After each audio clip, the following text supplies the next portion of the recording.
Welcome to Aging Insight with your host, John Ross and Lisa Shoalmire. This program is brought to you by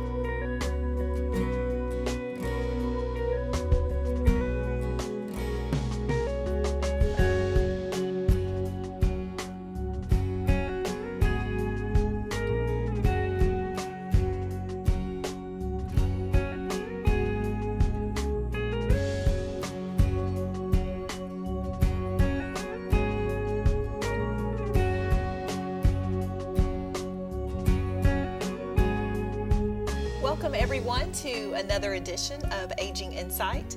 I'm Lisa Shoalmire and I'm here with my co-host and partner, John Ross, and we are here to bring you information about aging in the Arklatex area.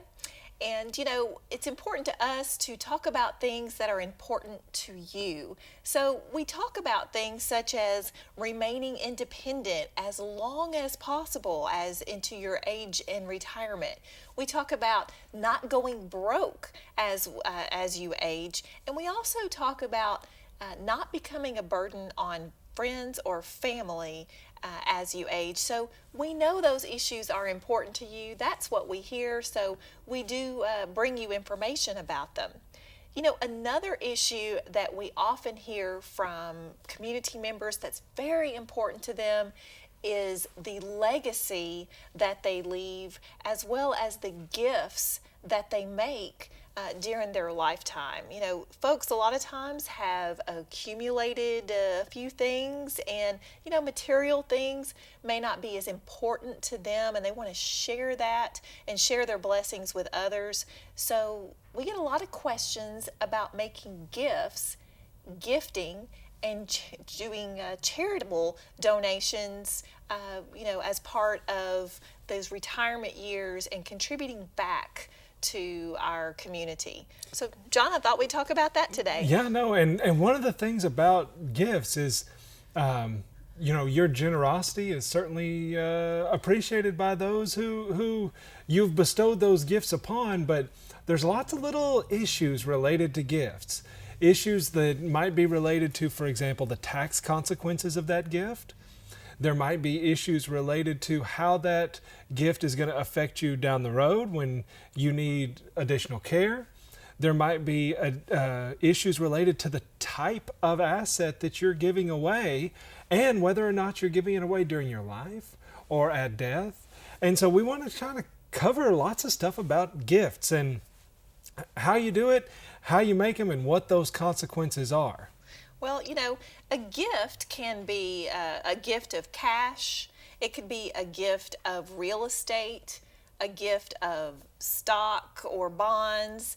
Basically, anything that you possess can be a gift. So we're not just talking about money here. We're talking about all the different types of gifts that you may give during your lifetime.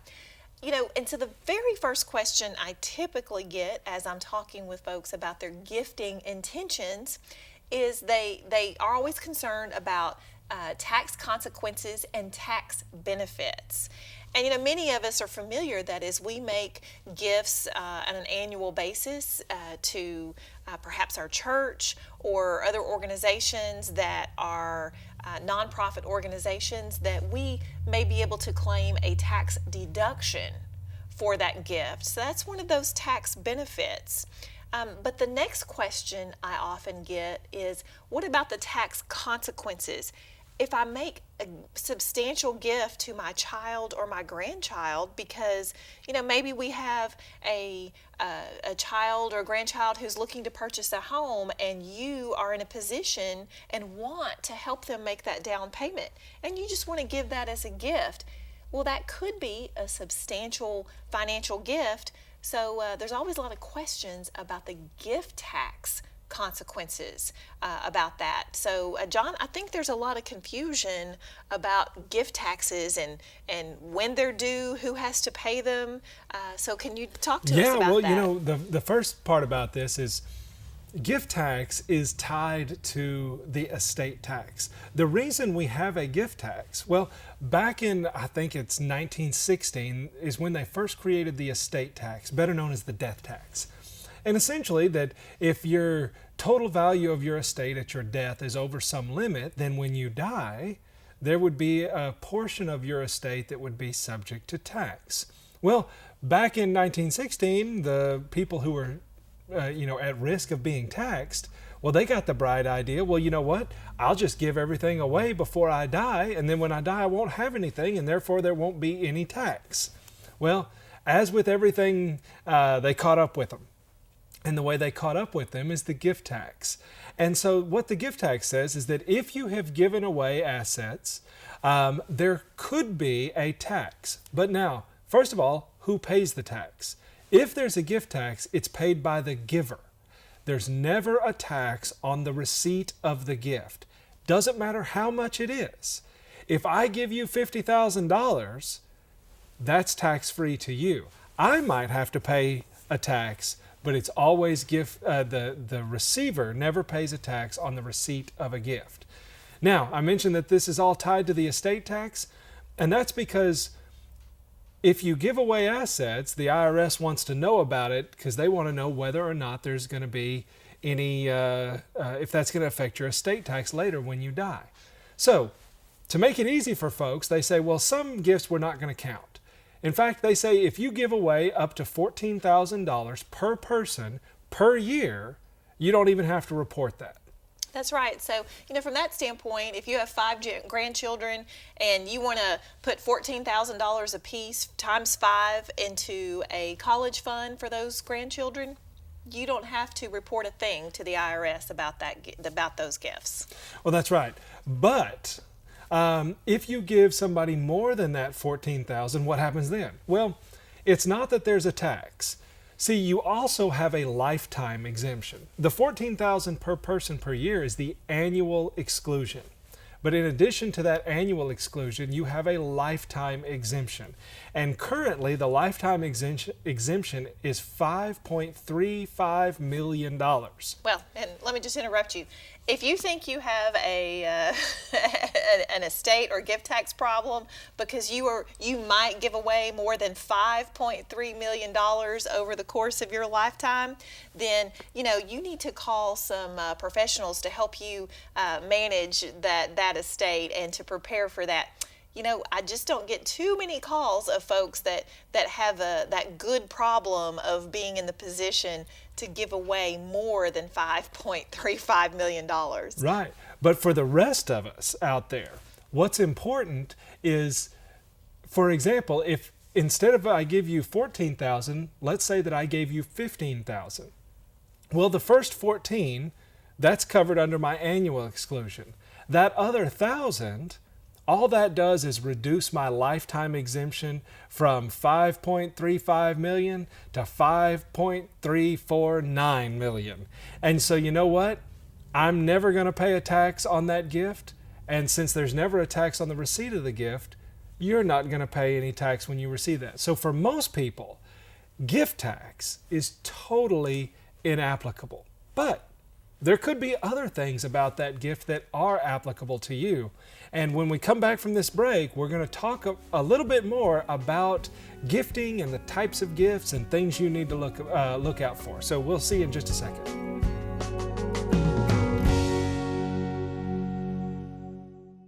Hi, I'm John Ross, elder law attorney and board member for the Alzheimer's Alliance, and welcome to Our Place. Our Place is a day program designed to provide rest and relief for the caregivers of people with Alzheimer's and related dementias. Our Place is a safe environment where our friends benefit from socialization in a home-like environment. Alzheimer's is devastating and affects over 17,000 families in our area. To find out how Our Place can benefit you, please visit our website. Hi there, I'm Larry Sims. It's been my privilege for the past several years to be a volunteer board member of Hospice of Texarkana, and there I'm able to represent community members like you. We continually customize our end-of-life care to better meet the needs of our community. As an example, our medical director and nurse practitioners still make visits to homes and facilities. Call today to learn more about the help we can give your family. Hospice of Texarkana, the nonprofit hospice established in 1985 for the community, by the community. As things get older, they require more care. This car and I have seen a lot of miles together, but because I take care of her, she runs just like she did in 1955. That's why I chose the Wadley Senior Clinic, with an individualized care plan designed just for me and a convenient location off Jefferson Avenue. They have everything to keep me running like new. It's not about the miles, it's about the journey. Let the Wadley Senior Clinic keep you happy, healthy, and cruising down the road of life. With my dad, it was in a hospital setting. And in his situation, he fell into renal failure. He also helped us make the decision to be on hospice. I have to admit, it took a huge weight off our shoulders for him to be willing.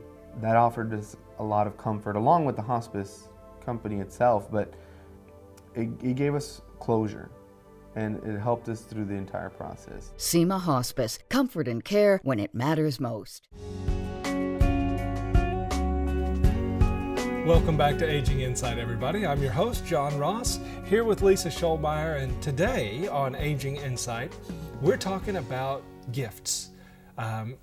Before the break, we talked about the fact that for most people, there's no tax consequences for those gifts. Because of that annual exclusion of $14,000 per person and the lifetime exclusion of $5.35 million, there's just not a lot of people that are impacted by the gift tax. So keep that in mind. Now, when it comes to making gifts, though, probably one of the biggest gifts that we see out there are gifts related to charities, gifts to churches. And, oftentimes people think of this as, maybe their Sunday offering. But there's lots of different ways that you can give assets to a charity or to a church that can benefit the church or the charity, but can also benefit you at the same time, other than just, writing them a check. Well, that's right, John. And a lot of folks traditionally think about making gifts to charities through their estate plan. And that's a wonderful thing. And by that, I mean you provide for that charity in your last will and testament. But you know what? A lot of donors get a lot of satisfaction of seeing their donations at work with that charity while they're living to see it. So there's a lot of opportunities to give during your lifetime that makes you feel good inside, and yet you get some tax benefits and maybe some other benefits during your lifetime. One particular way to do that is, you can essentially give what amounts to an annuity, where you give a chunk of money or a valuable asset to the charity, and during your lifetime or for a certain period of years, you still receive the income from that donation. But yet the donation is, you get a tax deduction when the donation is made, and you can already see how that asset is going to be planned and used by that charity during your lifetime. And you can actually do it the flip side of that, and maybe you want to provide some income for somebody else. But when that person dies, you want the remainder to go to a charity. And so, for example, you could provide that you give this money so that it provides income to a child, a surviving spouse, or whoever, that it provides income to them for some period of time. And then when that person passes away, it then goes to that charity. The neat thing about that, though, is even though the charity may not get that asset for some period of time, you might actually be able to take a tax deduction now. And so it's a way that you can enjoy a tax deduction for your charitable donation. You can provide some income either for yourself or for somebody else, and ultimately benefit that charity. So there is some creative alternatives out there when it comes to gifting and charity. And so I would certainly encourage you to explore some of those options, especially, around tax time. When you're dealing with taxes and you get into this time of the year, this may be the perfect time to deal with some of those issues.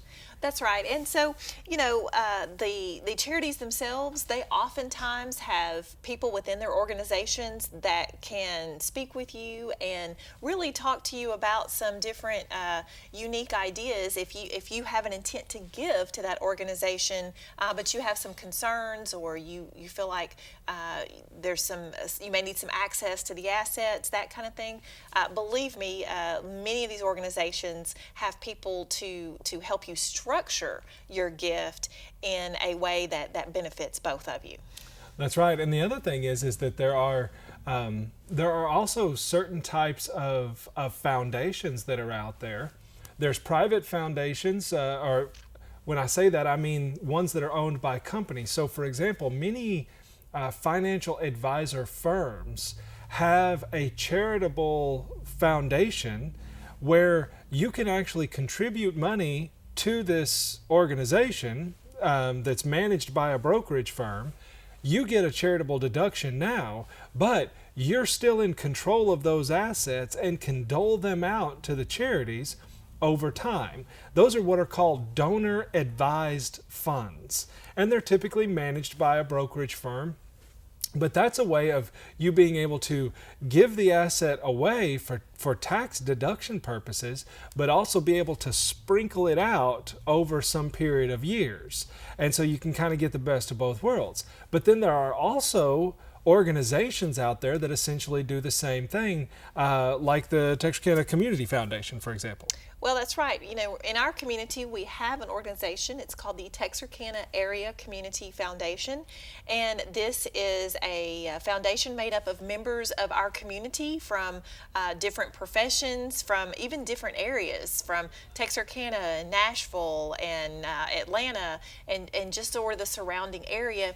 And this is a community foundation where community members can pool their money to where even if you want to make a small gift, but yet you want to direct where your money goes as it grows, you can do that with the Texarkana Area Community Foundation. And you don't have to be a Daddy Warbucks or a Kennedy family member to do it, which I think is a really great thing. Right. You just got to have the heart.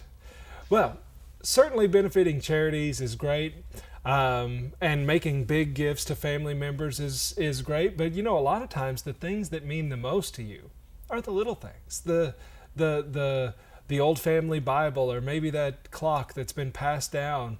And so we're going to take a break, and when we come back from this break, we're going to talk about some options for making sure that the personal property that you have is gifted to the people that you intend for it to go to. So we'll see you in just a second.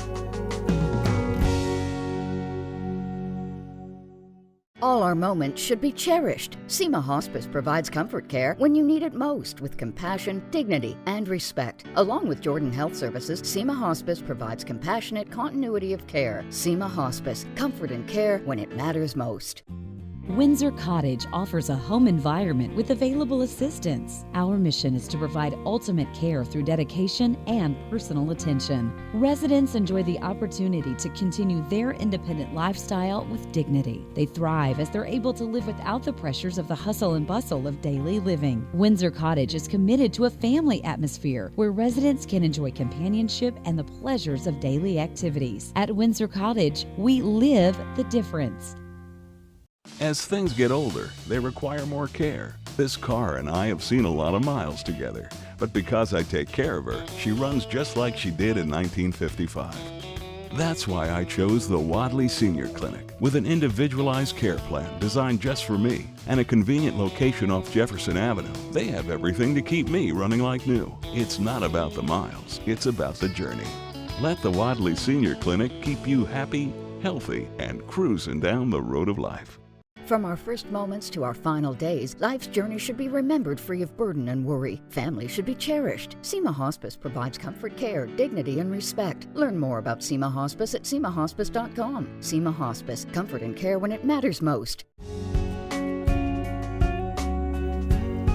Welcome back to another segment on Aging Insight, and today we're talking about something that all of us enjoy, and that is gifts. And before the break, John mentioned that sometimes the most important things to us, they may not have a tremendous monetary value, but yet they have just irreplaceable sentimental value.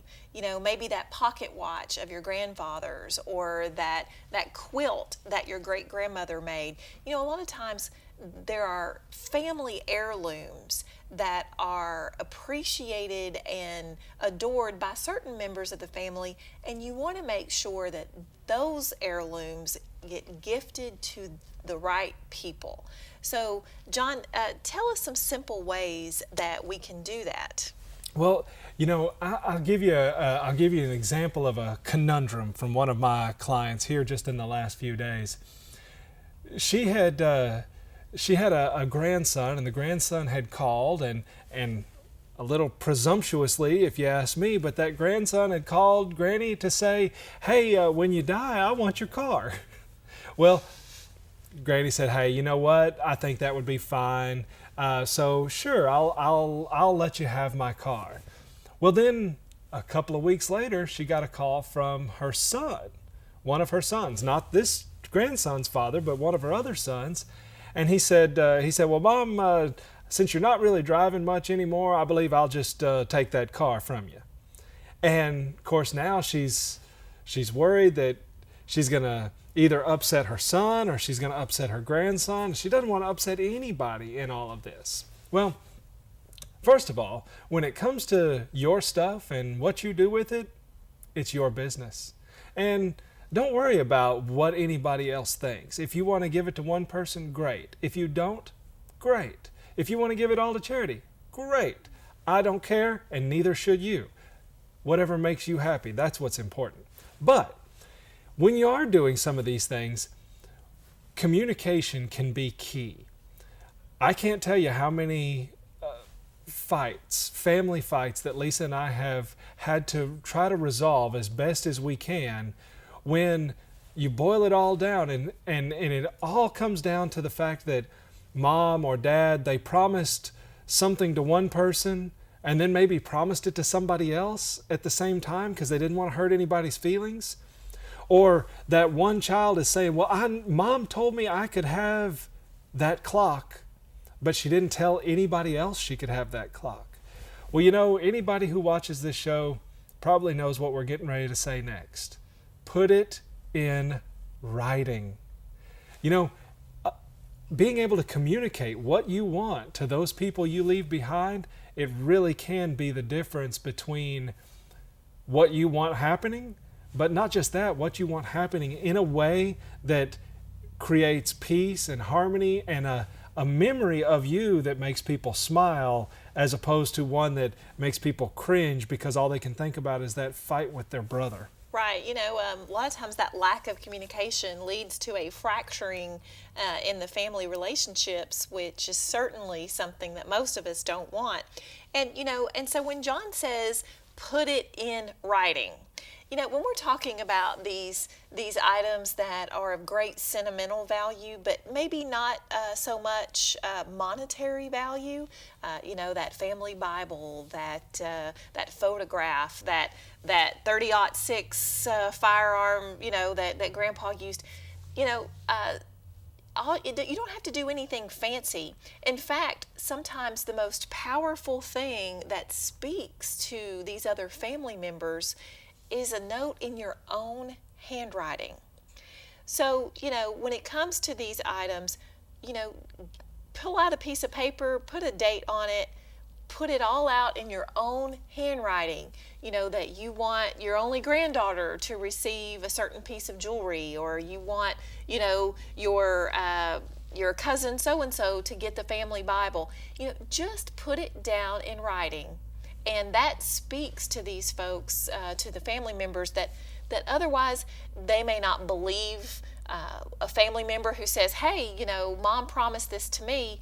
Well, but if it's in writing, in your handwriting, a lot of times that smooths a lot of feathers. Well, and even if you're making a distribution of something that you're going to do while you're alive, maybe you've decided, you know what, instead of just waiting until I die, I'll go ahead and give that family Bible to my daughter or my son or my grandchild or whoever it is, making a little notation of that.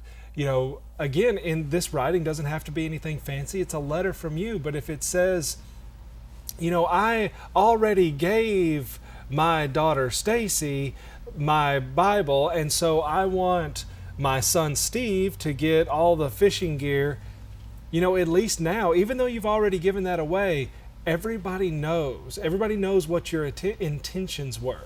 Now, you can get creative with some of this. I had a client one time, and she went to the office supply store and she bought a bunch of little colored stickers.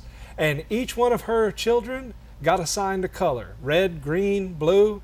And then she went around and put red stickers on some things and blue stickers on the other. And that's the way she communicated who she wanted what person to get what item. If you were the blue child, then you picked up all the stuff that had a blue sticker on it. And actually, the family really enjoyed that. They thought that was a great idea, and it preserved some of that family harmony. And I tell you, we talked about in the beginning, Lisa opened this by talking about legacy. And if you want to preserve that legacy, certainly one of the ways to do that is to prevent these disruptions, these arguments over stuff. And the way you do that is by either giving those assets away while you're alive and are competent to do so, or otherwise put it in writing. Well, and a lot of times if you do choose to give something away during your life, a lot of times you have the opportunity to see the recipient of that gift enjoy using it. That's right. So that's also another big thrill that a lot of our clients appreciate. They're downsizing. They don't need all that fishing gear. They don't ever get out the good china, but they do get to see a young married granddaughter use it, or a grandson use that fishing gear. So that's another good thing. That's right. Well, feel free to tell us your stories about gifts you've received or things that you want to give away. You can post those on our Facebook page at facebook.com/aginginsight. And you can catch us on the radio. If you have questions, we're live every Saturday at noon on 107.1. You can call in and ask your questions. Otherwise, stay around, and we hope to see you on the next episode of Aging Insight. All right, see you then. Bye-bye. Thank you for joining us for this week's Aging Insight program with John Ross and Lisa Shoalmire. This program is made possible by